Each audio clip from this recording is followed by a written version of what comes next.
نذیر لغاری صاحب، اچھی بات ہے، عوام کا درد محسوس کرنا چاہیے. اگر حکومت نہیں کر رہی، چلیں اپوزیشن ہی کرے، آپس میں بیٹھے مل کر کوئی حل بھی نکالے، احتجاج بھی کرے.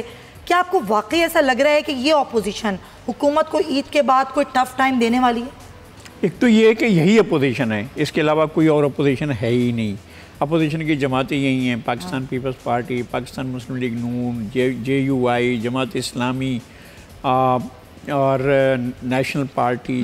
جن جماعتوں نے کل کی افطار پارٹی میں شرکت کی ہے اور اپنا کنسنسس دیا ہے، تو یہی جماعتیں ہیں، اور یہی جماعتیں ہی کچھ پاکستان کے لوگوں کے لیے کر سکتی ہیں.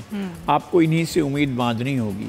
ایک یہ ہے کہ پاکستان میں 4-5 سال سے 3-4 سال سے جو ایک بیانیہ چل رہا ہے اور احتساب انتقام کی حد تک آ گیا ہے، اور پاکستان کی بنیادوں کو ہلا کر رکھ دیا گیا ہے اس احتساب یا انتقام کے نام پر. جو کچھ بھی ہو رہا ہے اور جس انداز میں بھی ہو رہا ہے اور جس طریقے سے بھی ہو رہا ہے، وہ اس نے پاکستان کو دیا کچھ نہیں ہے، پاکستان کو کمزور کیا ہے، اور پاکستان میں یکجہتی کا ایک بحران پیدا کیا ہے، پاکستان میں خود مختاری کا بحران پیدا ہوا ہے.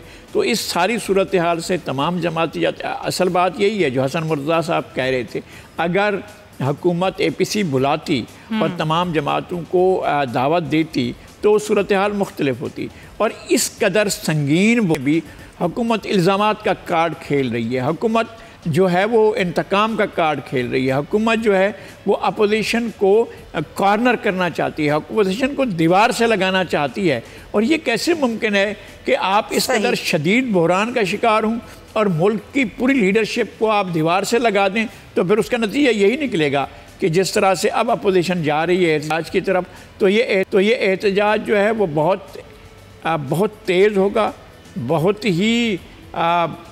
ایگریسو ہوگا.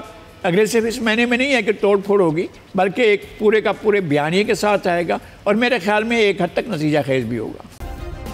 سبسکرائب کریں اور بیل دبائیں تاکہ کوئی خبر رہ نہ جائے.